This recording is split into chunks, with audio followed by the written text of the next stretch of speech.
Ay naku Kate, isara mo yung pinto, lumalabas na naman yung aircon. Lumalabas ang aircon? Hey babe, welcome to Pau Diaries, where Pauline is in motion. For today's ganap ay pag-usapan natin kung nakabukas ang pinto, lumalabas nga ba ang aircon? Teka muna, ang daming beses ko nang naririnig, lumalabas ang aircon?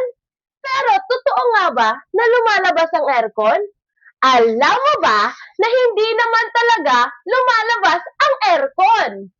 Ang aircon ay nagpapalamig sa painit na panahon. Pero hindi naman talaga lumalabas ang aircon. Kasi wala naman tong mga paa para tumakbo, di ba?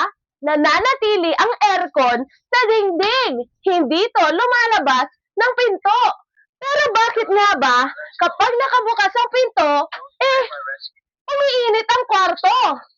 Ang sagot dyan, hindi lumalabas ang aircon, kundi pumapasok ang init papunta sa loob ng kwarto. Ang init ay patuloy na pumapasok sa loob ng kwarto dahil may tinatawag tayong heat flow na kung saan ang init na hangin ay papunta sa mas malamig na lugar.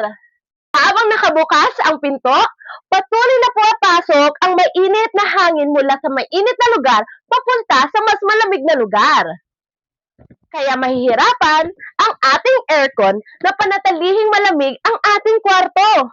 Kaya kung mapapansin nyo, kahit naka 16 degrees Celsius ang aircon natin, hindi pa rin yan lalamig. Hindi dahil lumalabas ang aircon, kundi dahil patuloy ang pagpasok ng init mula sa labas. Sa science, tinatawag natin itong heat transfer, na kung saan ang init ay lumilipat mula sa mas mainit na lugar papunta sa mas malamig na lugar hanggang magbalanse ang temperatura. Kaya habang nakabukas ang pinto, parang inaanyayahan mo na rin ang init na pumasok sa kwarto mo.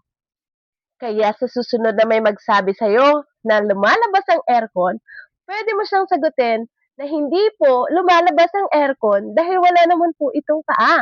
Pumapasok po ang init mula sa labas. Tandaan, may science sa bawat simpleng bagay sa ating pang-araw-araw na buhay. That's the end! Bye! God bless!